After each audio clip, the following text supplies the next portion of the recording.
Hey, it's Brock here from Rock Hill Farm, and today we're going to do some tractor comparisons looking at TYM and Bad Boy and Coyote. Now, you guys know I recently got a TYM 574. Before I got that tractor, I thought I did a comparison to every brand of comparable tractor, and somehow I missed the TYM 4820 and the Bad Boy 5045. And the way I found out I missed those is one of my best friends bought a TYM 4820, and then Chad from Doss Farms picked up a 5045 Bad Boy. And it's a very similar tractor to the one Lucas had. My local dealer sells the Bad Boy 5045, the TYM 4820, and the TYM 574. So I called him today and was asking him, you know, when a customer comes in, they want a machine that size, how do you pick between them? So we're going to cover some of that. We're also going to look at Chad's old tractor, which is this Coyote. It's a DK 4710. Now, you've had this for quite a while. 2 years, 300 hours. And I've come over and done a review on this tractor before. At the time, you were telling me how much you like it. Mm-hmm.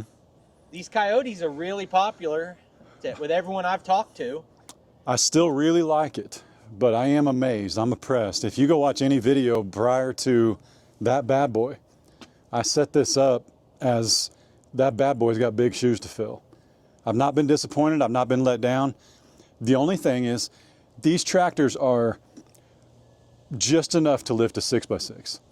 But that Bad Boy, that I'll let you tell them about here in a second, lifts them with, it's safe, it's with ease. It's no teetering, nothing. I don't know, you'll be able to tell us better than anybody. Is it the wheelbase?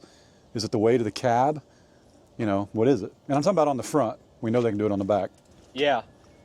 So when you look at these two tractors side by side, you can see there's a little bit of a size difference, but it's not dramatic. Anywhere that this one will fit, that one will fit. And you might say that they're not a straight across comparison, except if you look at the price of these two machines, they are a straight across comparison. Actually, the Bad Boy version would be a little bit cheaper from what I can see. Now, these tires on this are going to hit about here. You're gaining 2 or 3 inches of height on the front and the rear tires, and you're gaining a lot of lift capacity. It's an inch. It's an inch and a half on paper as far as ground clearance.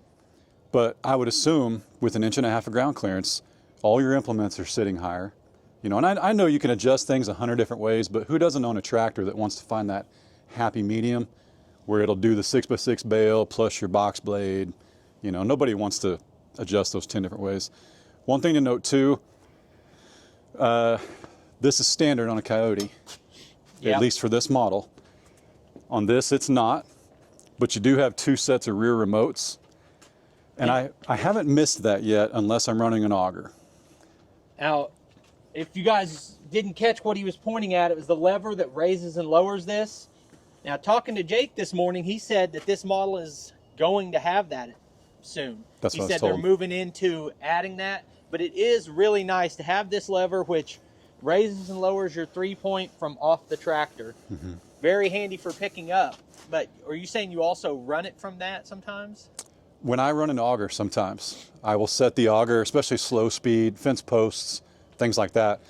It's real nice to come back here, especially when you were here last, you know how I drill my auger when I'm done with it into the ground a little bit to keep it from tipping? Yeah. It's real nice to come up to that auger and be able to just grab that remote and lower your 3-point. Yeah. Whereas in the cab especially, you got to open the door, you got to walk around, but if they're coming, they're coming, so. So I was asking this morning, Jake from the tractor yard, when someone comes in like me and they want a tractor like this, and you've got, well, he actually has 4 brands. He's got the Bad Boy TYM, the former Branson TYM models, and LS. And they all have an option, like how are you differentiating between them? And pretty much this tractor, the TYM, the 4820, the 574 from TYM are going to cost about the same amount and lift about the same amount. But the TYM 574 is going to have a few more features. The cab is a little bit bigger. My cab is definitively a little wider and a little taller than this one. But he says after selling these for 30 years, he doesn't think there's a better built machine from engine, transmission, front axle, rear axle, just well-built machine that never breaks down as the 20 series from Branson, which is essentially what you've got here from Bad Boy. So that's my big question is comparing this to mine, because they're sitting at the same lot for the same price. This one's listed to lift 2,700 pounds. Mine is listed to lift 2,800 pounds. It's, you know, negligible. Mine has about an inch higher tire than this one. One thing I've noticed too, which I knew this when I saw your TYM, but TYM, Bad Boy, Branson, whatever legacy or whatever you go with, there's so many standard features. Even my beloved Kioti, man. I mean, anybody that watches my videos is gonna be like, dude, that guy totally jumped ship on a Kioti. Well, there's not a lot standard, even in your cab models. Radio's not standard. The HVAC is standard, but apparently there's 2 different blowers in a couple of them. A dealer kind of gave me the skinny on that. You know, and when you talk about, will this tractor lift a 6x6 safely, or will the Kioti lift a 6x6 safely? You and I both know we can go get bigger tractors, but I've got a lot of trees. I don't want to drive some 75 horse tractor through there. I'm gonna beat the tar out of it. And this, it's a small window of machines that can comfortably carry that much weight and are available in a hydrostat, which I want. Yep. Because if you go any bigger than these machines right here, you can't get a hydrostat anymore. So that's another reason to not go bigger. So that machine, I think, is listed to lift 2,200 pounds. Correct. Which is pretty standard for a machine that size. And this is 2,700. And like you said, I can attest that they'll actually do it comfortably. Have you put fluid in your tires yet? No, I didn't. And I'll say this too, when it says 2,200, that's awesome, but not without something on the rear. I don't care what they say.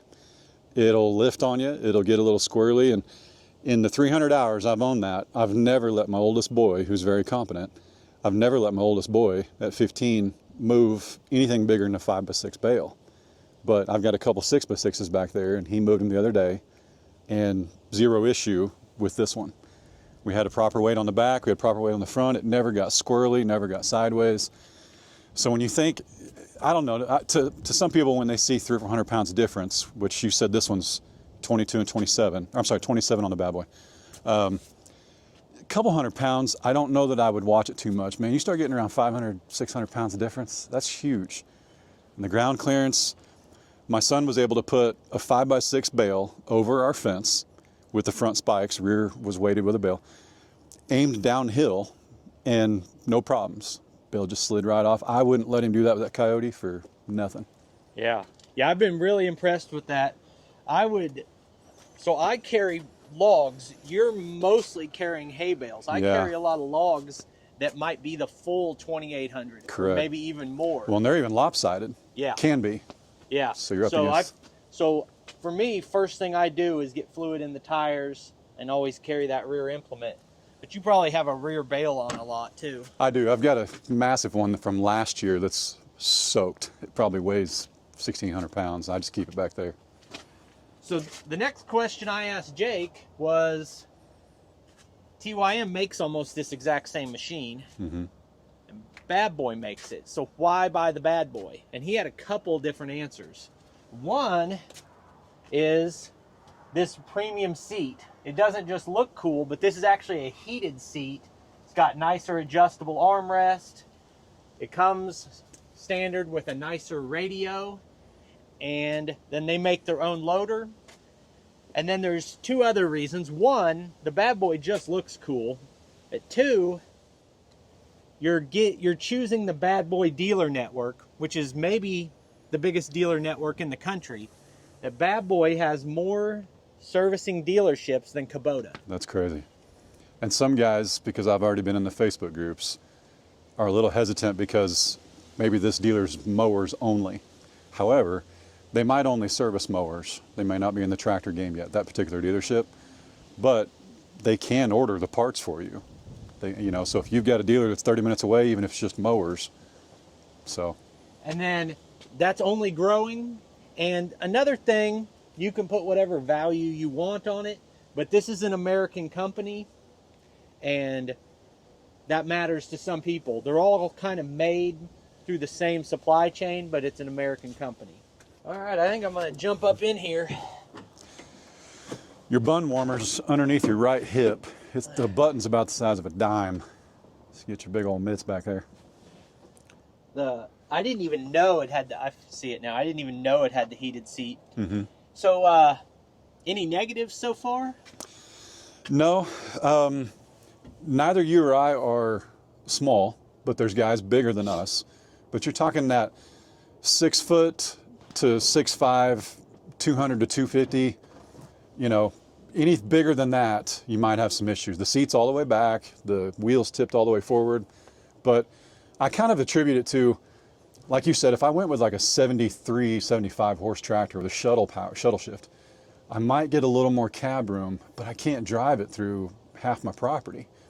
And once you're in here, I do feel comfortable. I've been in tractors where even the bill of your hat would bump the roof. Bad Boy did a great job getting as much height as they could above a head. So I will say, I've been in all the brands of tractors this size. This is an average size cab. It's bigger than the John Deere cab on a comparable machine, but it's about normal size. The 574 just has a massive cab. It's taller, it's wider. I've got a lot more room in between the steering wheel and my waist. But this is about standard size cab. And everything in here, I'd say everything in here is pretty ergonomically laid out. We've got our third function levers here. We've got our rear remote levers here, the PTO. This is cruise control. Mm-hmm. That's a regen. The outside rear it's got a detent. Okay, yeah, this is the one with the detent. You got 4-wheel drive under your leg, rear diff. Yep, this is pretty standard layout. So we've got the 4-wheel drive here. Oh, so this switches between... Like if you're running a lower slow machine, like you only need, it's 540E and 540. So if you're running like a bush hog or something, you don't need it cranked to the moon. Oh, gotcha. So this that's a feature I wasn't aware of, is the ePTO feature.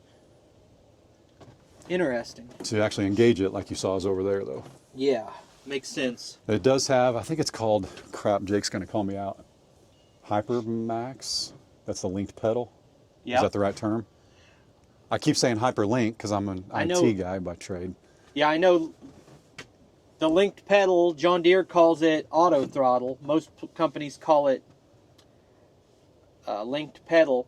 How do you turn that on and off, or is it always on? It's always on from what I can tell, and it works. You just set your RPMs and you go driving, and anybody who's bought any tractors knows that can usually be added for $300 or $400 even at a dealer. But it is really nice having it because the Kioti does not mind. I wouldn't. That's a big selling feature to me, having linked pedal. I think it really makes it more convenient to operate the tractor. Especially with hills. And I know one guy who said he wouldn't want it. He wants to use his hand throttle. You can still use the hand throttle. You don't have to rely on that to throttle you up.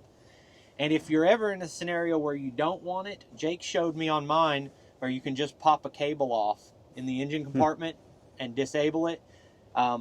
Some people don't like that the TYM machines don't have a switch to turn auto throttle on and off like my John Deere has. But well, I kind of attribute it to almost like if you had a power shuttle and you're headed up a hill and you've got load on the front and back, and I'm talking hills like we have here, you've got to shift. You're not just going to be able to run that same speed. But with this, if you set your throttle and you're going up a hill, you've always got at least that many RPMs to get up it. Whereas the Kioti, even though my Kioti is a hydrostat without that linked pedal, it might as well be a power shuttle. When you're going up a hill. In my 2 cents. And granted, however many hours are on this, plus 300, that's how many hours I have in life on a tractor. But that's just my 2 cents. So. Okay, so that is how you engage the parking brake. Mm-hmm. Yep. And it's mechanical, so yeah. That's why. Yep. very simple, not anything to go wrong there. What I do like on mine that I don't have to reach down to reach it. We got the 2-pedal system, and if I'm being honest, just sitting here, I feel like those pedals should be about here instead of here. But I haven't ran it yet, so I can't really say. You'll confirm that when you run it. Yeah, it's one of my... These are little things, you know. It's doing the work, but little things like pedal placement, that's what you talk about in review videos. And to add to that, I'll probably confirm the pedals could be in a different spot, but you know, you and I, like we've mentioned, I wear size 14 boot. I have big feet. It feels a little close, but I've never got in a skid steer where I was like, oh man, so much room in here. Yeah. But if you got to have a skid steer, right tool for the job. Like you said in review videos, these are little things guys want to know. How big is that guy when he's sitting there? How does he feel? When I'm in the chair, I don't spin around and wish I had a little more room. I've never thought that. I feel pretty comfortable when I'm in there. You know. Good deal. Well, let me start it up and push some buttons and stuff. Do whatever you want. Yep.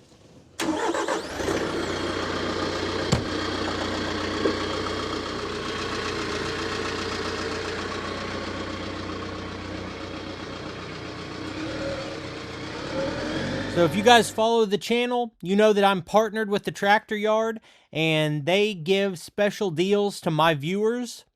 So anyone watching this can get the same dollar per mile shipping anywhere on the US on this bad boy 5845 cab tractor.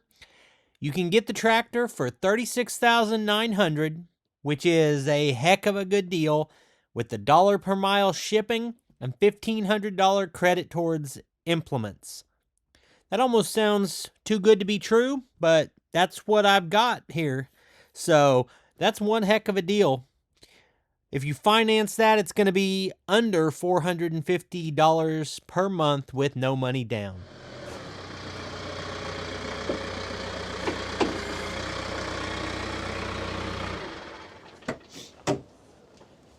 You can tell someone's a good dude when they don't drop their bucket all the way on your new driveway.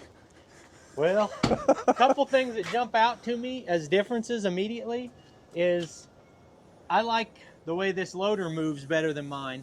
It's really smooth. It does 2 functions at the same time, easier, and it moves a little bit quicker than mine does by default. It was easy to do multiple things while moving, but I didn't love the way the pedals are. You have to push pretty hard on them, in addition to being kind of in a poor place to me. But the loader function I think is better than on mine. So if you want to see this tractor more often, you can go check out Doss Farms, and Chad will be running it all the time. But I think it's a pretty good option. I appreciate you taking time to show it to me. Absolutely, man. Hey, anytime. I appreciate you guys taking time to watch the video. I'll put links on the screen to a couple more of our videos, and I'll see you next time.